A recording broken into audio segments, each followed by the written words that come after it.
Hello and welcome back. तो कल के वीडियो लेक्चर में हम लोगों ने देखा था रिप्रेजेंटेशन ऑफ ए वेक्टर। ठीक है, आज देखने वाले हैं टाइप्स ऑफ ए वेक्टर। लेकिन उससे पहले कल का जो होमवर्क था उसको करेंगे हम। कल का होमवर्क था एक सदिश खींचे जो 30 डिग्री पूरब से उत्तर की ओर हो। चलिए यही खींच देते हैं, दोनों ग्राफ एक ही में खींच देंगे। क्या बोलता है कि एक सदिश खींचे जो 30 डिग्री पूरब से उत्तर की ओर हो। ठीक है, तो 30 डिग्री पूरब से उत्तर की ओर हो, इधर क्या करेंगे हम, पूरब खोजेंगे। पहले देखिए NEWS, तो पूरब से उत्तर यानी इसकी यहाँ खींचेगा। कहाँ से बोलता है पूरब से ना, तो पूरब से 30 डिग्री, बस हो गया।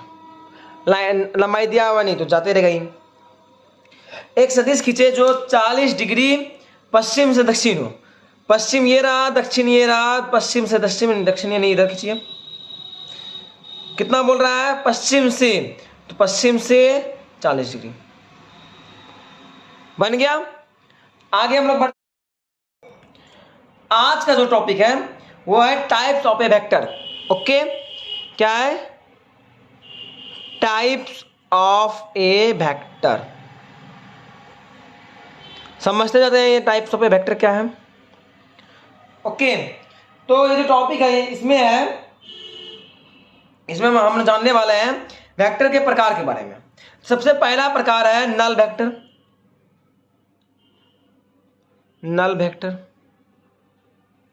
या जीरो वेक्टर, इसको हिंदी में शून्य सदिश कहते हैं। ओके, क्या होता है, किसे कहते हैं, समझते हैं। जो नल वेक्टर है ये ऐसा सदिश है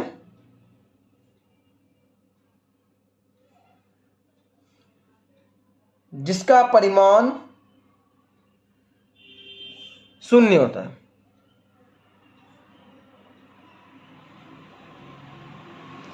ऐसा सदिश जिसका परिमाण शून्य हो नल वेक्टर कहलाता है।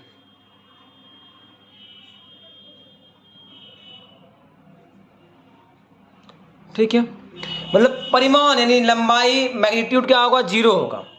ठीक है, इसे ओ के द्वारा सूचित किया जाता है, सूचित किया जाता है।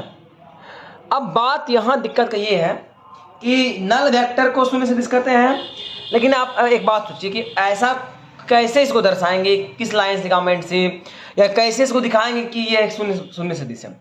अगर परिमाण जीरो है तो एग्जिस्ट कैसे करेगा। अगर किसी सदिश का परिमाण जीरो है तो ये रहेगा कैसे, तो आपको समझाते हैं ये किस लिए आया है। मानिए एक आदमी सर्कुलर पथ में चल रहा है कुछ इस प्रकार। ठीक है, आदमी ए से चलना शुरू किया, बी पे आया, बी से सी पे आया, सी से डी पे आया। तो यहां पर देखिए अगर आदमी एक चक्कर लगाता हुआ ए से बी, बी से सी, सी से डी के होते हुए ए पे फिर आ गया, तो उसका विस्थापन कितना होगा, यहां पर ए और ए का मान कितना होगा, जीरो होगा, विस्थापन जीरो होने वाला है। तो इसी सदिश को बोला गया जीरो सदिश, जीरो वेक्टर, बिकॉज इसका परिमाण कितना है, जीरो है। तो यहां बनने वाला सदिश क्या कहते हैं, जीरो। याद रखिए बी भी क्या होगा, वेक्टर बी और बी, ये भी क्या होगा, नल वेक्टर, क्योंकि इसका भी परिमाण कितना है, जीरो। ओके ओके, एक और एग्जांपल लेते हैं। मानिए एक आदमी, एक लड़का यहाँ से चलना शुरू किया ए से, फिर यहाँ पे गया बी पे, फिर ए से बी पुनः वापस ए आ गया, यहाँ आ गया, इधर से इधर गया, फिर इधर से इधर आ गया। तो ए और ए का मान कितना हो गया, जीरो, विस्थापन जीरो है। तो इसके लिए आया है नल वेक्टर। अब बात पूछेगा आपसे कि नल वेक्टर का डायरेक्शन किधर होता है, तो नल वेक्टर का डायरेक्शन इनडिटरमिनेट है, मतलब वो परिभाषित है, कुछ कहा नहीं जा सकता है। क्या है, नल वेक्टर की दिशा इनडिटरमिनेट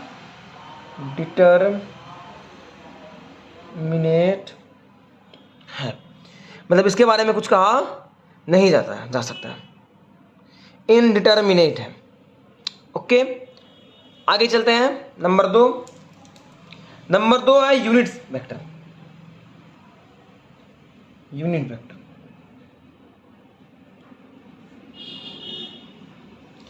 ठीक है, लिखेंगे ऐसा सदिश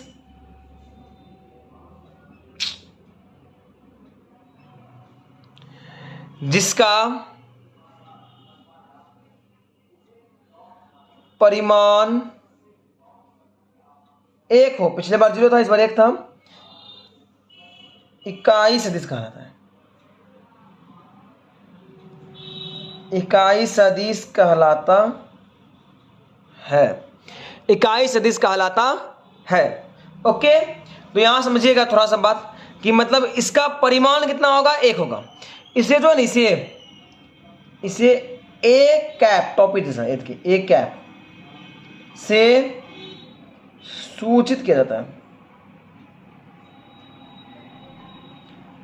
और एक बात, इसका फॉर्मूला याद कर लीजिए, बाद में आपको धीरे धीरे समझ में भी आने लगेगा, फील होने लगेगा कि ए कैप बराबर होता है वेक्टर ए बटे मॉड ऑफ ए।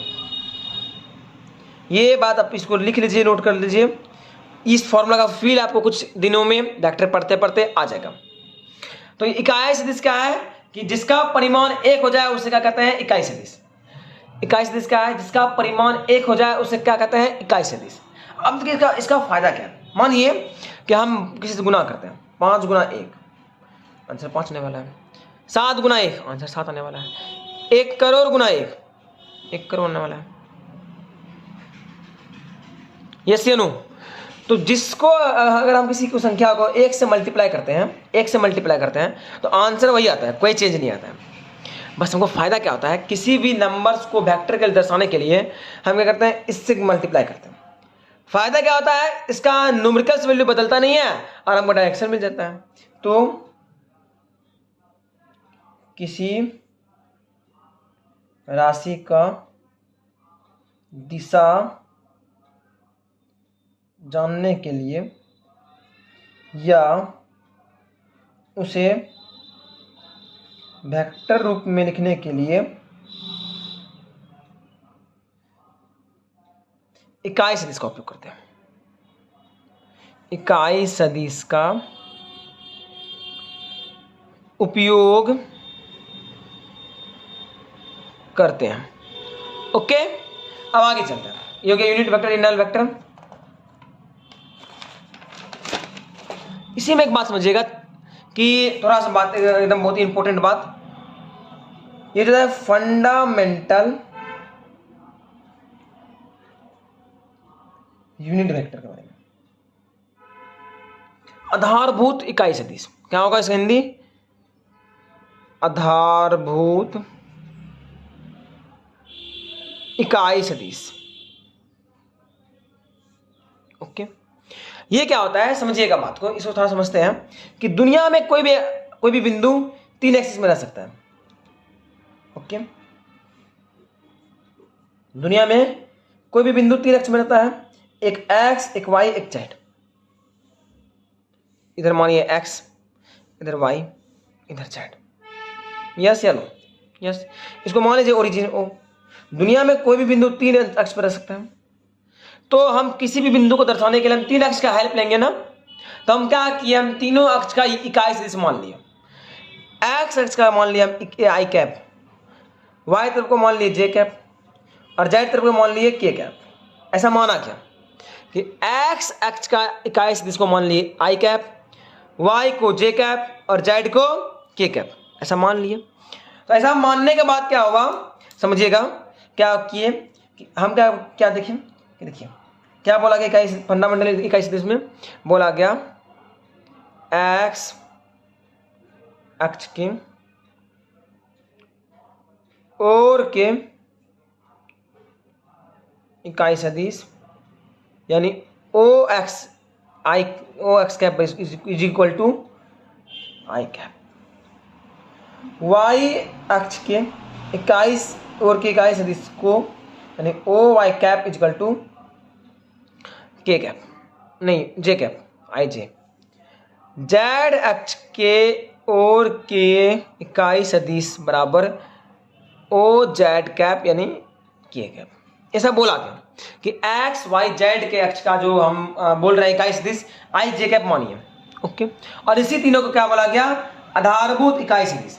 अब इसका फायदा बहुत सारा है जो आपको थोड़ा टाइम में यानी अगले 2 वीडियो बाद समझ में आ जाएगा। ओके, फिलहाल अभी आप याद रखिए एक्स अक्ष का इकाई सदिश आई कैप, वाई का जे कैप और जेड का के कैप।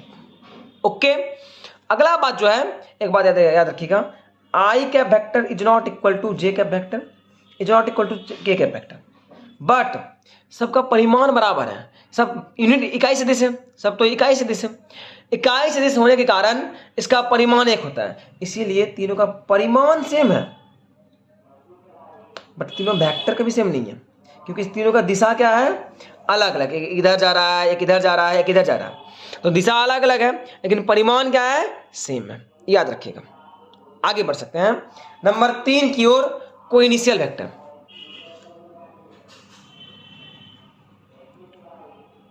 कोइनिशियल वेक्टर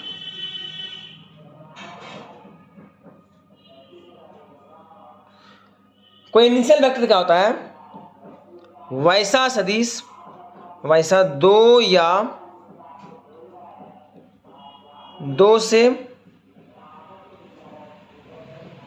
अधिक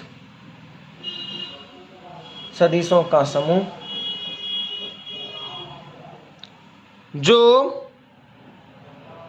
जो किसी या ऐसे लिखिए, जिसका प्रारंभिक बिंदु समान हो, क्या कहलाएगा, कोइनिशियल वेक्टर कहलाता है। वैसे आपको परिभाषा याद नहीं करना पड़ेगा, आपको यहीं ऐसे समझ में आ जाएगा। देखिए कैसे समझ में आएगा, समझिएगा। को मतलब होता है एक समान, ठीक है, और इनिशियल मतलब होता है प्रारंभिक। तो को इनिशियल मतलब पर समान प्रारंभ, यानी वैसा 2 या 2 से अधिक वेक्टर, जैसे देखिए यहाँ एग्जांपल, ऐसे ऐसे दोनों, एक इधर से गया, इधर यहाँ शुरू हो गया, इधर गया, एक इधर गया, दोनों का प्रारंभिक बिंदु देखिए सेम है। अगर इसको ओ बोला जाए, दोनों का प्रारंभिक बिंदु क्या है, सेम है।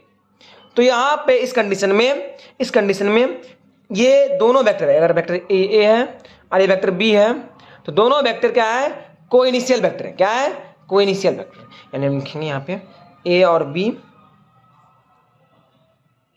कोइनिशियल वेक्टर है। यानी क्या, देखिए समझिए, ऐसा वेक्टर ये 2 या 2 से अधिक भी हो सकता है, यहाँ पे और खींच देंगे तो वो भी होगा। तो 2 या 2 से अधिक वेक्टर का समूह जिसका प्रारंभिक बिंदु समान हो, क्या हो, समान हो, इक्वल हो, कोइनिशियल वेक्टर कहलाता है। क्या कहलाएगा, कोइनिशियल वेक्टर कहलाता है। आगे चलते हैं नंबर फोर्थ कोलिनियर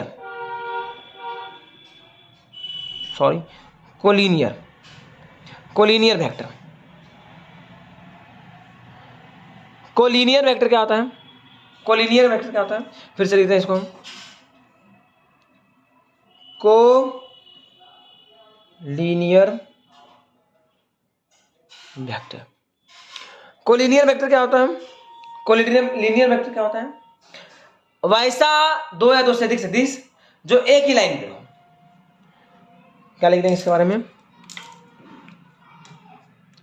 वैसा 2 या 2 से अधिक सदिश जो एक ही लाइन में हो,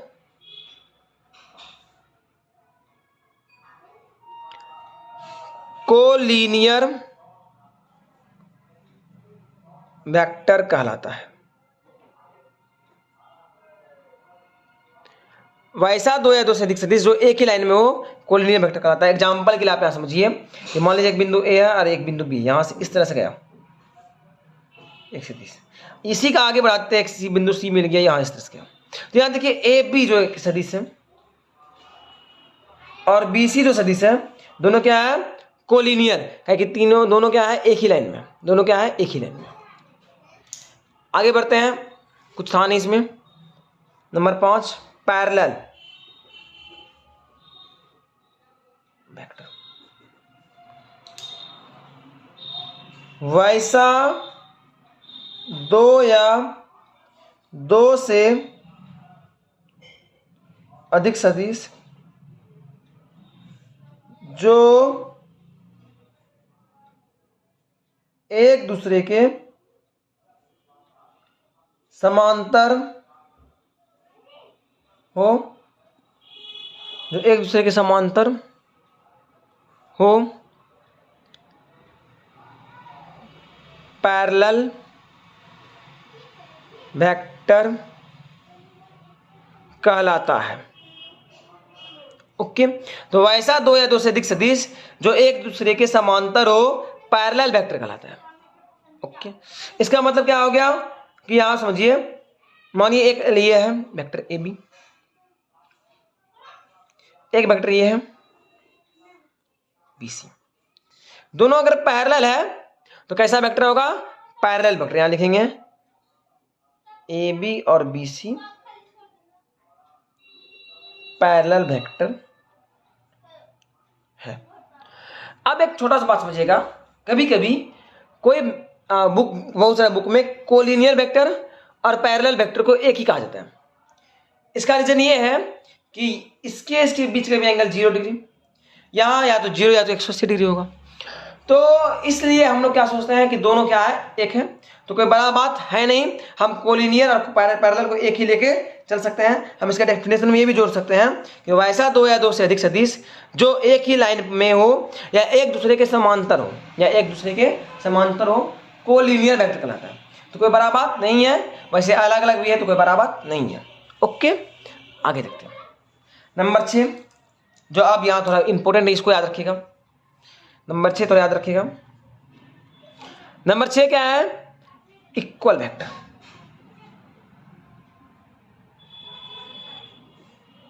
इक्वल वेक्टर क्या होता है, इसका कंडीशन याद रखिएगा। जब दो सदिश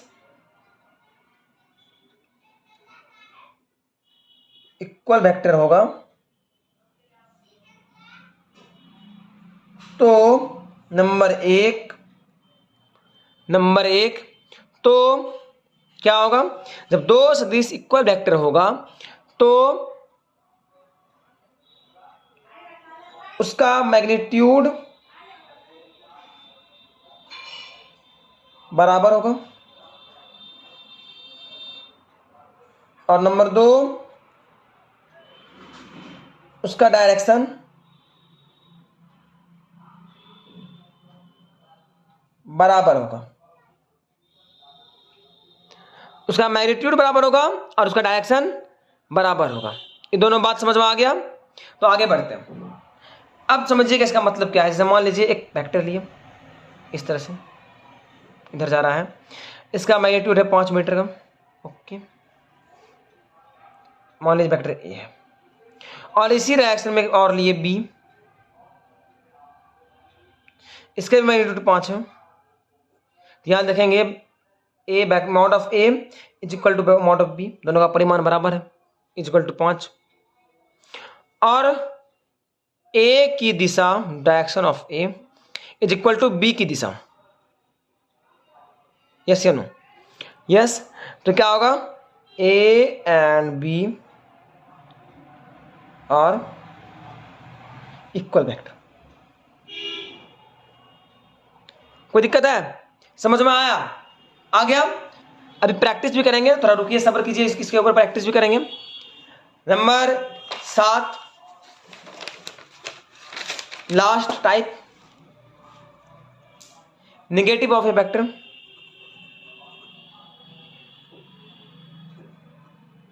नेगेटिव ऑफ ए वेक्टर, ये क्या होता है? ऋणात्मक सदिश क्या होता है? ये क्या होता है? दो सदिश नेगेटिव ऑफ ए वेक्टर होगा जब नंबर 1, दोनों का परिमाण बराबर हो। और नंबर 2, दोनों का दिशा पिछले बार बराबर था, इस बार क्या होगा, विपरीत होगा। विपरीत कैसा, जस्ट अपोजिट। समझिएगा भैया, जस्ट अपोजिट मतलब अगर एक आदमी को तीखा पसंद है तो दूसरे क्या पसंद होगा, मीठा।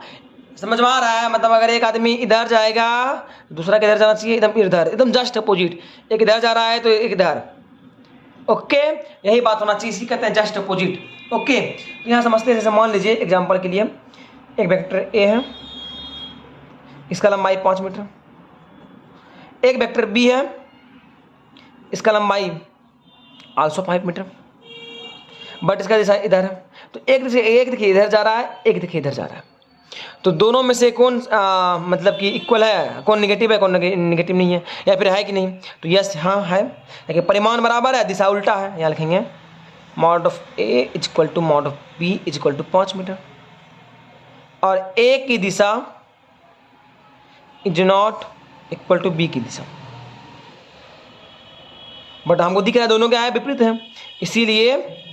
इसीलिए ए और B negative of A vector होगा। हो गया, कोई बड़ा बात नहीं है। टाइप्स खत्म।